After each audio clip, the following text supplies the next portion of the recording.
right, so the next one we're going to look at is grapes, and we're starting with vine. Hebrew words, gefen, usually the cultivated grape vine. In Numbers 6:4. Can't see it.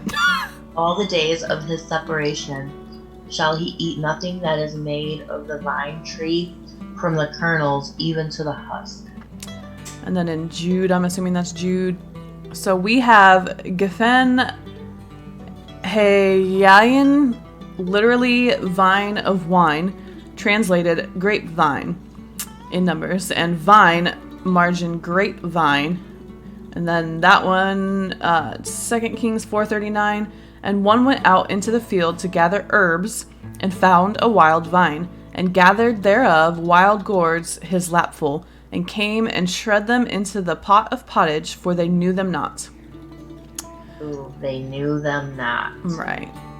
So, And did you notice that was the wild vine? The wild vine, and they knew them not. Yeah, definitely. So, that's right. Right. So, the wild vine, vine, yeah. Vine of Sodom. Oh, there you go. Vine of Sodom. All right, so Deuteronomy, you're going to have to read that one.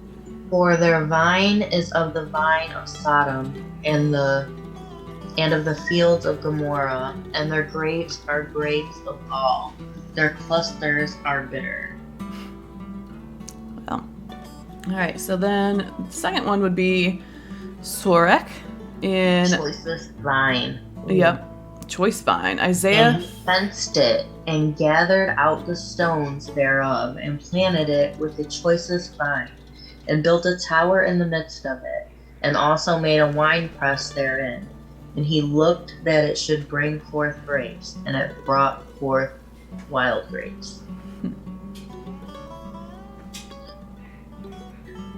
Yet I had planted thee a noble vine, wholly a right seed. How then art thou turned into the degenerate plant of a strange vine unto me? Wow. Binding his fowl unto the vine, and his ass's colt unto the choice vine. He washed his garments in the wine, and his clothes in the blood of the grapes. So the Hebrew is supposed to indicate dark grapes, and according to rabbinical tradition, they were unusually sweet and almost, if not quite, stoneless. Sorek, Valley of. Okay, so 3 in Nazir in, is that Leviticus 25:5:11? Or 25:5. That which groweth of its own accord of thy harvest thou shalt not reap, neither gather the grapes of the vine undressed, for it is a year of rest unto the land. Wow. Shall not reap. Oh, yeah. So you're not supposed to gather the grapes. Yeah. And the grapes are the last harvest during tabernacles. So, like Gotcha. the end harvest. That makes sense. And then the grapes go in the wine press and stuff too. So that's...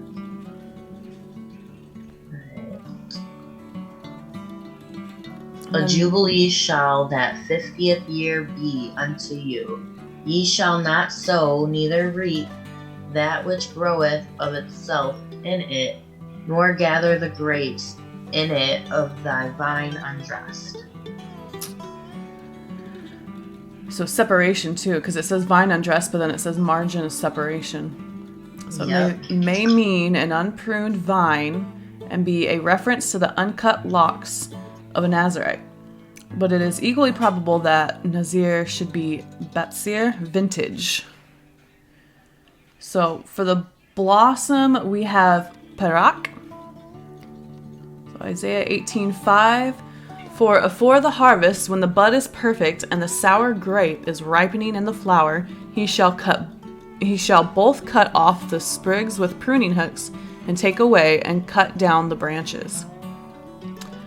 So like pruning them. Yeah. Blossom, half formed. Okay, so and Genesis 40:10, and in the vine were 3 branches, And it was as though it budded, and her blossoms shot forth, and the clusters thereof brought forth ripe grapes. And then we already read Isaiah 18:5. So sweet-scented blossom. The fig tree putteth forth her green figs, and the vines with the tender grape give a good smell. Arise, my love, my fair one, and come away. My fair one, and come away. Sorry. Where are we at now? So for grapes, we have commonly a word common to Semitic languages. Yeah, we got that one. That's talking about the little foxes that spoil the vines, for our vines have tender grapes. Let us get up early to the vineyards. Let us see if the vine flourish, whether the tender grape appear, and the pomegranate bud forth. There I will give thee my loves. For grapes we have commonly aneb, a word common to all Semitic languages. Genesis 40:10. And in the vine were 3 branches, and it was as though it budded, and her blossom shot forth, and the clusters thereof brought forth ripe grapes.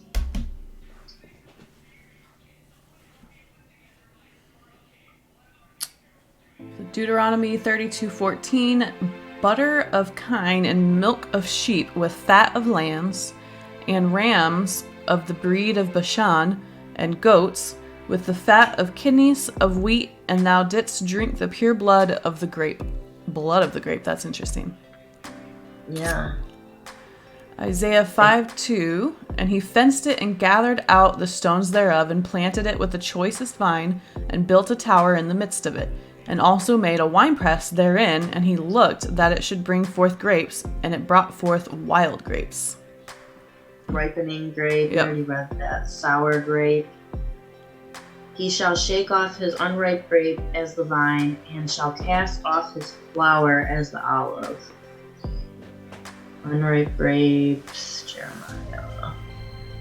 In those days they shall say no more, the fathers have eaten a sour grape, and the children's teeth are set on edge. What mean ye that ye use this proverb concerning the land of Israel, saying, the fathers have eaten sour grapes, and the children's teeth are set on edge?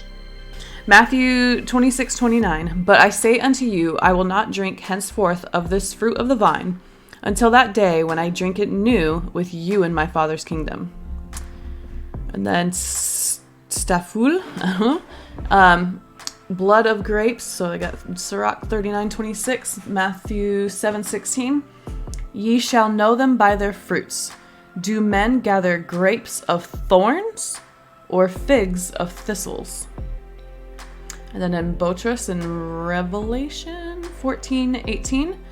And another angel came out from the altar which had power over fire, and cried with a loud cry to him that had the sharp sickle, saying, Thrust in thy sharp sickle, and gather the clusters of the vine of the earth, for her grapes are fully ripe. So clusters of the vine. In the Latin of 2nd Esdras, vinea is vine in 523, and then vineyard in 1630 and 43. Botrus in 921, and Resemus in 1630. So cluster. Sorry. Oh no, you're good. There wasn't. Yeah, a lot of those don't mean a whole lot right now to me because I don't know what they mean, other than the same. It's just other forms of that word. But antiquity and importance. Palestine appears to have been a vine-growing country from the earliest historic times. The countless wine presses found in and around centers of early civilization witness to this. It is probable that the grape was largely cultivated as a source of sugar. The juice expressed in the wine press was reduced by boiling to a liquid of treacle-like consistency known as grape honey, or in Hebrew, debhash, Arabic dibs. This is doubtless the honey of many Old Testament references, and before the days of cane sugar was the chief source of sugar. The whole Old Testament witnesses to how greatly Palestine depended upon the vine and its products. Men rejoiced in wine also as one of God's best gifts. So Judges, I think that one was Judges because the last one had a G in it for, not Judges, Jude. But Psalm 104:15, I'll let you read that one. And wine that maketh glad the heart of man, and oil to make his face to shine, and bread which strengthened the man's heart. All right, but the Nazarite might eat nothing of the vine, from the kernels even to the husk. And then Numbers 6:4. All the days of his separation shall he eat nothing that is made of the vine tree, from the kernels even to the husk. We already said that, didn't we? I think it's just kind of like a similar verse, one of those things. Yeah, related. Right. The land promised to the children of Israel was one of vines and fig trees and pomegranates. Deuteronomy 8:8, a land of wheat and barley, vines and fig trees and pomegranates, a land of oil. Sorry. You're good. They inherited vineyards, which they had not planted. So Deuteronomy, yeah, you'll have to read those ones. And houses full of all good things, which thou fillest not, and wells dig, which thou diggest not, vineyards and olive trees, which thou plantest not, and thou shalt have eaten and be full. Yeah. Joshua, and I have given you a land for which ye did not labor, and cities which ye built not, and ye dwell in them, and vineyards and olive yards, and ye planted not, do ye eat. And Nehemiah, and they took strong cities and a fat land, and possessed houses full of goods, and wells digged, vineyards and olive yards and fruit trees in abundance. So they did eat and were filled, and became fat, and delighted themselves in great goodness. So Jacob's blessing on Judah had much reference to the suitability of his special part of the land to the vine. Genesis 49:11. Binding his foal unto the vine, binding his foal unto the vine, and his ass's colt unto the choice vine, he washed his garments in wine, and his clothes in the blood of grapes. When the leading people were carried captive, the poor were left as vine dressers. So 2 Kings 25:12, but the captain of the guard left of the poor of the land to be vine dressers and husbandmen. And Jeremiah 52:16, but Nebuzaradan, the captain of the guard, left certain of the poor of the land for the vine dressers and for the husbandmen. So, lest the whole land should lapse into uncultivated wilderness. On the promised return of this humble duty was, however, to the fall of the sons of the alien. And then Isaiah 61:5. And strangers shall stand and feed your flocks, and the sons of the alien shall be your plowmen and your vine dressers.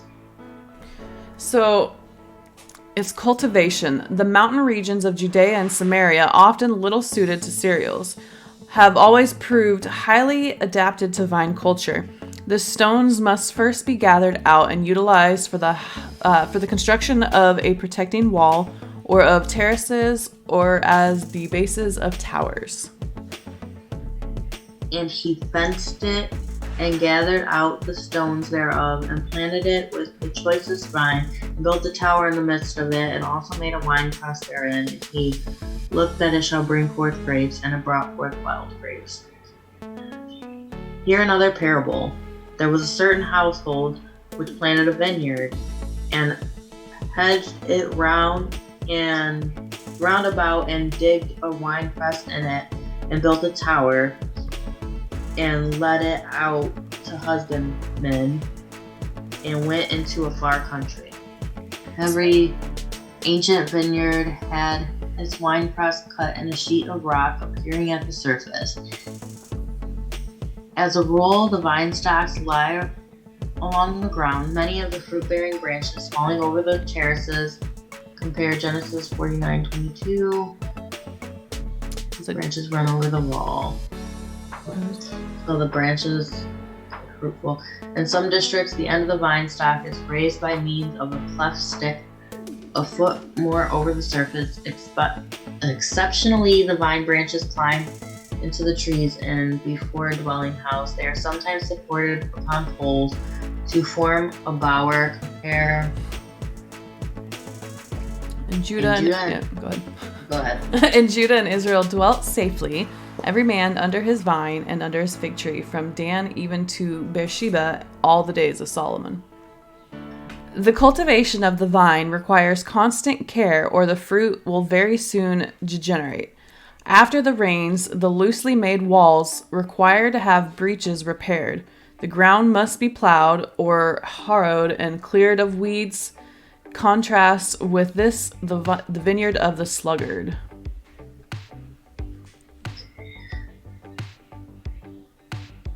I went by the field of the slothful, and by the vineyard of the man void of understanding. And lo, it was all grown over with thorns and nettles, and covered the face thereof, and the stone wall thereof was broken down. In the early spring, the plants must be pruned by cutting off dead and fruitless branches. Ooh.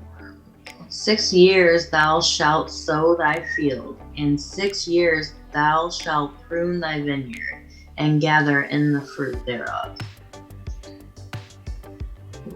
But in the 7th year shall be a Sabbath of rest unto the land, a Sabbath for the Lord. Thou shalt neither sow thy field nor prune thy vineyard.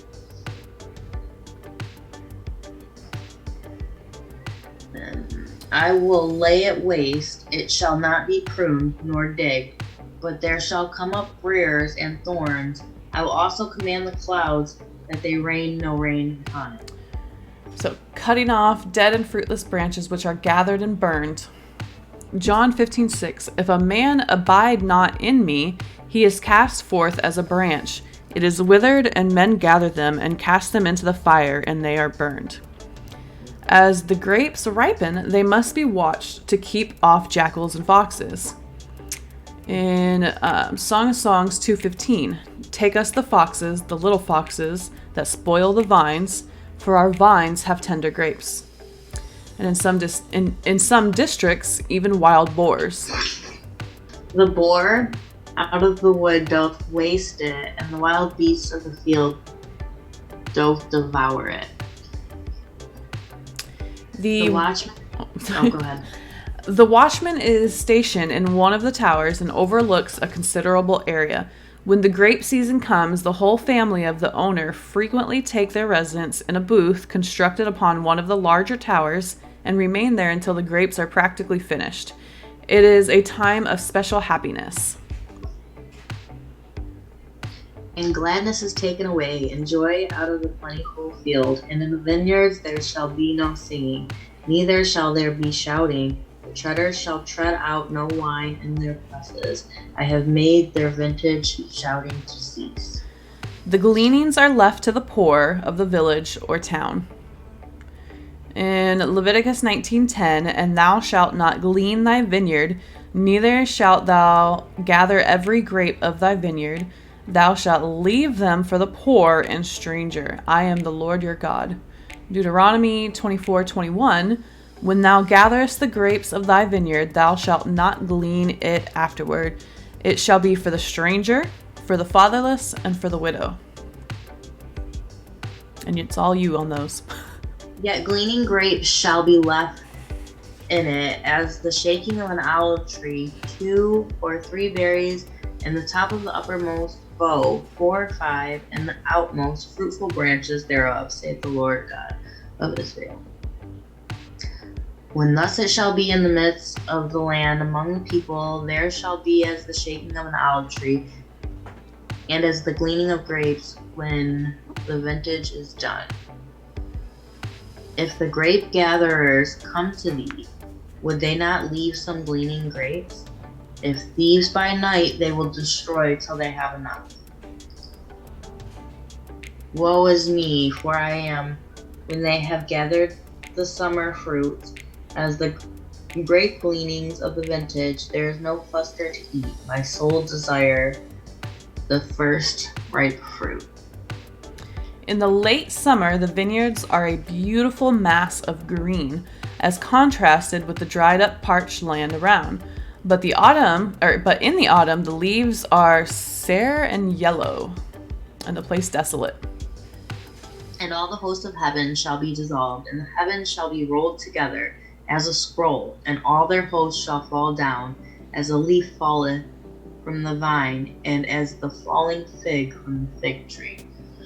The expression vine of Sodom has been supposed, especially because of the description in Josephus, to refer to the colocynth, but it is far more probable that it means a vine whose juices and fruits were not fresh and healthy, but tainted by the corruption of which Sodom was the type. So in Deuteronomy 32:32, for their vine is of the vine of Sodom and of the fields of Gomorrah. Their grapes are grapes of gall. Their clusters are bitter. And then we have Sodom, vine of. So figurative, every man under his vine and under his fig tree. And Judah and Israel dwelt safely, every man under his vine and under his fig tree, from Dan even to Beersheba, all the days of Solomon. But they shall sit every man under his vine and under his fig tree, and none shall make them afraid, for the mouth of the Lord of hosts has spoken it. In that day, saith the Lord of hosts, shall he call every man his neighbor, under the vine and under the fig tree. So that phrase was a sign of national peace and prosperity. To plant vineyards and eat the fruit thereof implied long and settled habitation. 2 Kings 19:29, and this shall be a sign unto thee, ye shall eat this year such things as grow of themselves, and in the second year that which springeth of the same. And in the third year sow ye and reap and plant vineyards and eat the fruits thereof. And then Psalms 107:37, and sow the fields and plant vineyards which may yield fruits of increase. And that's you. And this shall be a sign unto thee, ye shall eat this year such as groweth of itself, and the second year that which springeth of the same, and in the third year sow ye and reap, and plant vineyards, and eat the fruit thereof. And they shall build houses and inhabit them, and they shall plant vineyards and eat the fruit of them. Thou shalt yet plant vines upon the mountains of Samaria, the planters shall plant, and they shall eat them as common things. And they shall dwell safely therein, and shall build houses and plant vineyards. Yea, they shall dwell with confidence, when I have executed judgment upon all those that despise them round about them, and they shall know that I am the Lord their God. And I will bring again the captivity of my people of Israel, and they shall build the waste cities and inhabit them. And they shall plant vineyards and drink the wine thereof. They shall also make gardens and eat the fruit of them. To plant and not eat the fruit was a misfortune. I can read that one. And what man is he that hath planted a vineyard and hath not yet eaten of it? Let him also go and return unto his house, lest he die in battle and another man eat of it. Who goeth a warfare any time at his own charges, who planteth a vineyard and eateth not of the fruit thereof, or who feedeth a flock and eateth not of the milk of the flock. So to not eat of it was a misfortune, and it might be a sign of God's displeasure. Thou shalt betroth a wife, and another man shall lie with her. Thou shalt build a house, and thou shalt not dwell therein. Thou shalt plant a vineyard, and shalt not gather the grapes thereof. Therefore their goods shall become a booty, and their houses a desolation. They shall also build houses, but not inhabit them. And they shall plant vineyards, but not drink the wine thereof. Forasmuch, therefore, as your treading is upon the poor, and ye take from him burdens of wheat, ye have built houses of hewn stone, but ye shall not dwell in them. Ye have planted pleasant vineyards, but ye shall not drink wine of them. Not to plant vines might be a sign of deliberate avoidance of permanent habitation. Neither shall ye build house, nor sow seed, nor plant vineyard, nor have any, but all your days ye shall dwell in tents, that ye may live many days in the land where ye be strangers, which reminds me of Hebrews in the wilderness. A successful and prolonged vintage showed God's blessing. And your threshing shall reach unto the vintage, and the vintage shall reach unto the sowing time, and ye shall eat your bread to the full, and dwell in your land safely. And a fruitful wife is compared to a vine.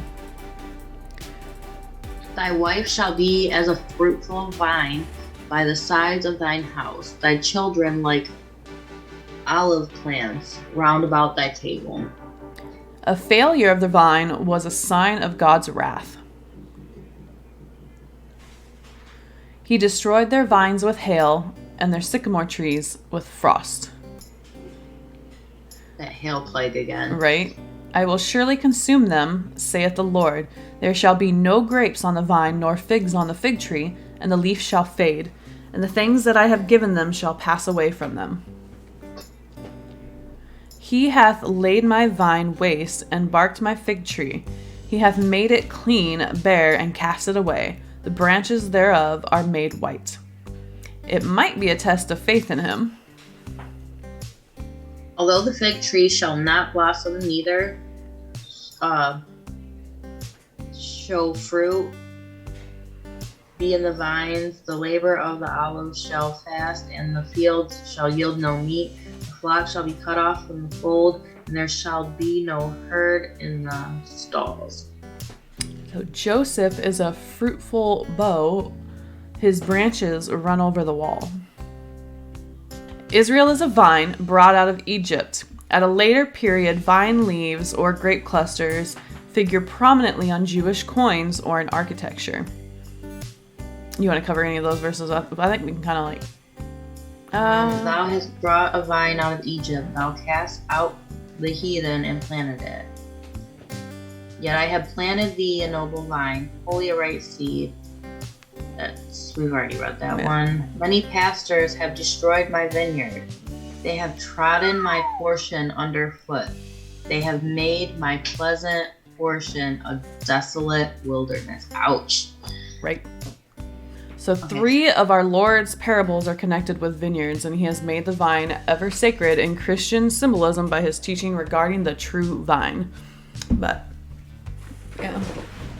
For the kingdom of heaven is like unto a man that is a householder, which went out early in the morning to hire laborers in his vineyard.